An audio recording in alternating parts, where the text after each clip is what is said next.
Akhirnya Tendo sedang berlari karena dikejar oleh sekelompok zombie. Sambil berlari sekuat tenaga, satu-satunya hal yang terlintas dalam pikirannya adalah dia terlambat untuk bekerja. Ia telah dibentuk sedemikian rupa sehingga dia tidak bisa memikirkan dirinya sendiri yang sedang dalam bahaya. Setahun yang lalu, dia adalah seorang pemuda ceria yang bersemangat untuk bekerja di perusahaan yang luar biasa. Dia bangga mendapatkan pekerjaan ini, dan pada hari pertama dia naksir dengan seniornya yang bernama Otori. Pada hari pertamanya dia juga disuruh bekerja semalaman oleh mentornya. Mentornya seperti bos eksploitatif garis keras, yang tidak mengenal kata pelecehan kerja dalam kamusnya. Karena tuntutan pekerjaan, kantor menjadi rumah dan rumah malah menjadi titik pemberhentian sementara bagi. Secara harfiah, dia menjadi frustrasi dan lemah dalam setahun bekerja. Dia mendiskusikan masalahnya dengan temannya Kenco, tapi temanya sama sekali tidak membantu. Keduanya malah memperdebatkan masalah lama, tentang pertandingan sepak bola seperti anak-anak. Dengan cara yang agak ceria. Dia bertanya pada Otori, bagaimana dia bisa bahagia berada di perusahaan ini. Otori secara samar menjawab pertanyaan ini, dengan mengatakan peribahasa yang berbunyi seperti berkilau tapi bukan emas. Ini menunjukkan sepertinya dia juga tidak senang dengan budaya kerja di perusahaan. Lalu Otori memberikan minuman energi kepada Tendo untuk menghiburnya. Suatu hari di saat larut malam, Tendo sedang menunggu kereta dalam keadaan sedih. Dengan keinginan untuk tidak pernah kembali ke pekerjaannya. Saat itu jugalah kita melihat zombie berjalan di belakangnya. Yang menandakan wabah zombie sudah mulai menyebar. Keesokan paginya terjadilah kiamat zombie dengan Tendo yang tepat di tengah para zombie itu. Dia dengan cepat mengunci dirinya di atap, dan ketika dia melihat sekeliling, ia menyadari bahwa Tokyo berada dalam kekacauan. Dengan zombie ada di mana-mana dan mulai menyerang orang-orang tak bersalah. Tapi hal ini juga memberinya kelegaan, karena dia dapat tidak bekerja untuk pertama kalinya dalam setahun. Dia tidak perlu pergi bekerja dan menikmati hal ini.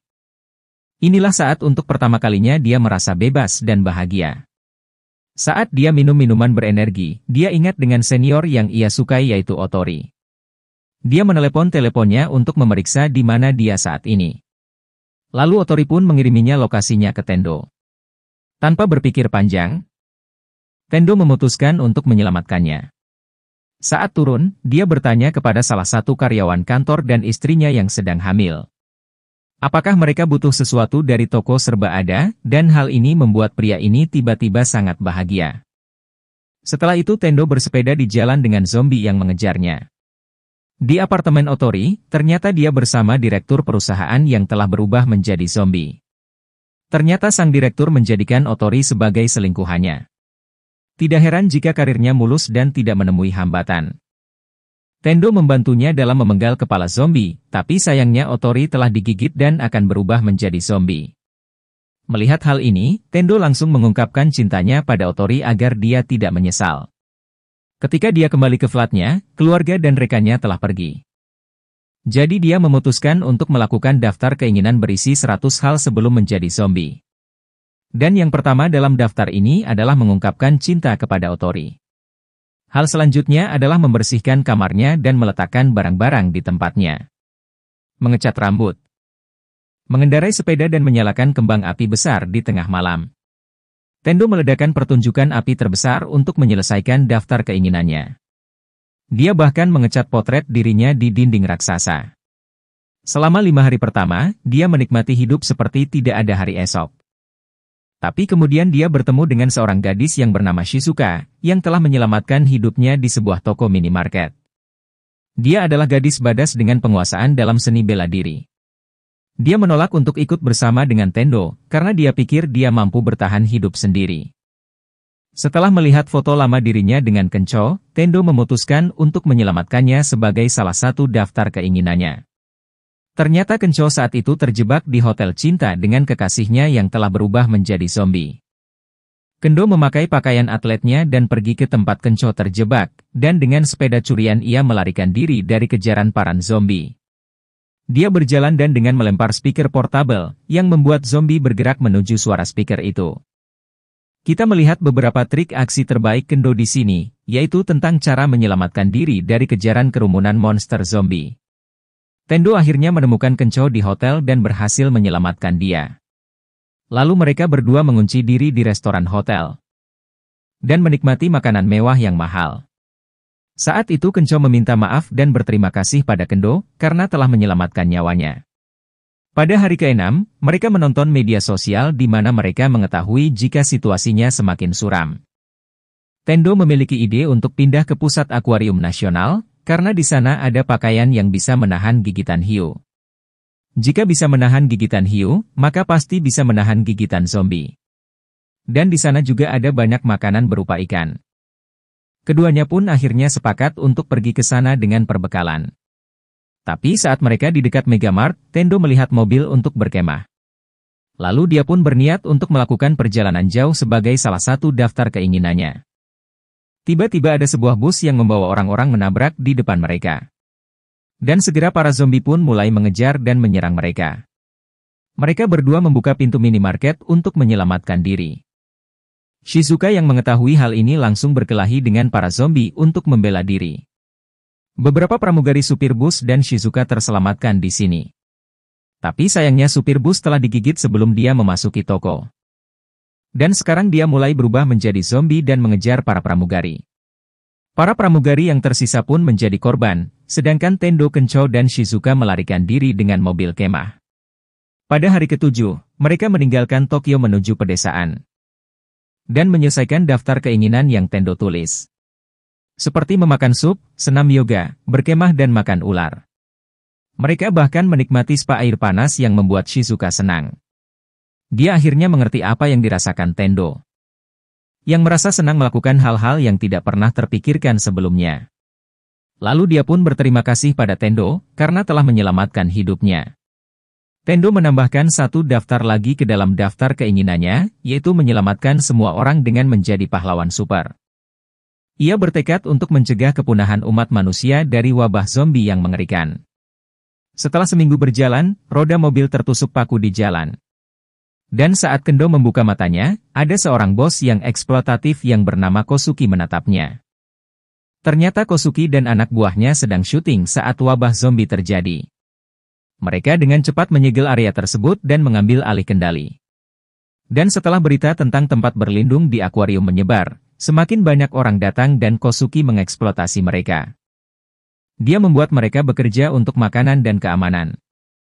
Kenco, Shizuka dan bahkan rekan kerja Tendo dengan istrinya yang sedang hamil ada di sini. Kosuki menunjukkan sistem keamanannya kepada Tendo, di mana ada area berpagar yang penuh dengan zombie untuk mencegah penyusupan zombie. Serta sistem yang menghentikan mereka yang ada di dalam untuk pergi. Menggunakan pengeras suara untuk mengalihkan perhatian zombie, sambil mengizinkan truk pasokan sistem bekerja selama 2 minggu terakhir. Di sini Kosuki sekali lagi membuat Tendo bekerja seperti budak untuk tempatnya. Tendo tidak mengeluh, dan pola pikirnya melayang seperti sebelumnya. Sepertinya Tendo telah menerima nasibnya yang kembali seperti dulu. Melihat Tendo yang seperti ini, membuat Kenco dan Shizuka tidak tega karena melihat teman mereka menjadi budak. Setelah beberapa hari, mereka memutuskan tidak ada lagi yang akan bisa memperbudak mereka. Yang kemudian menunjukkan jalan keluar yang lebih berisiko. Kenco memperbaiki mobil kemah dan meminta Tendo untuk berlari bersama. Tapi Tendo ternyata tersedot kembali ke pola pikir lama, yaitu budaya bekerja tanpa henti seperti budak. Hal ini yang membuatnya menolak untuk pergi bersama mereka. Di sisi lain, zombie diam-diam memasuki salah satu truk pasokan yang kemudian melarikan diri ke akuarium. Saat kekacauan ini mulai terjadi di dalam, beberapa zombie menyerang orang-orang di zona aman. Bahkan salah satu zombie jatuh ke dalam air dengan hiu putih besar yang ada di dalamnya. Shizuka membaca semua daftar keinginan Tendo, dan memutuskan untuk mengingatkannya apa arti hidup yang sebenarnya. Dengan menunjukkan daftar itu, dia mengatakan ada 80 rencana lagi yang harus dilakukan. Dan dia tidak bisa begitu saja melepaskannya, harus ada keseimbangan antara risiko dan keselamatan, pekerjaan dan kesenangan dalam kehidupan. Jika tidak akan ada perbedaan antara manusia dan zombie. Tendo mulai mengerti maksudnya. Tapi tiba-tiba Kosuki merebut buku harian itu dari tangannya, dan menginjak-injaknya. Dan ketika dia mulai menggonggong memerintahkan untuk pergi bekerja, Tendo mengambil kembali susu miliknya dan dengan sangat sopan mengucapkan terima kasih untuk pekerjaan itu. Akhirnya dia berhenti dari pekerjaannya, tapi ternyata tempat aman mereka telah diserang oleh zombie.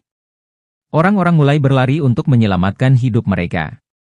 Kosuki adalah orang pertama yang melarikan diri, sambil memimpin anak buahnya yang setia di belakangnya. Kencho yang mengetahui hal ini langsung memukuli mereka, yang hanya mementingkan diri sendiri dan bersembunyi di ruang makan. Tapi tiba-tiba hiu zombie raksasa muncul dari air, ternyata hiu itu telah berubah jadi zombie. Setelah sebelumnya telah memakan banyak zombie. Bahkan banyak kaki manusia yang bercabang keluar dari tubuhnya, menyiratkan itu seperti versi hibrid antara hiu dan zombie. Situasi pun semakin mencekam di sini, dengan orang-orang yang bersembunyi karena takut dimakan hiu zombie. Tapi akhirnya Tendo mendapatkan setelan baju anti-hiu. Dan dia memutuskan untuk menyelamatkan nyawa Kosuki. Dia bertarung dengan hiu dengan tangan kosong, dengan Kencho yang juga mencoba membantu.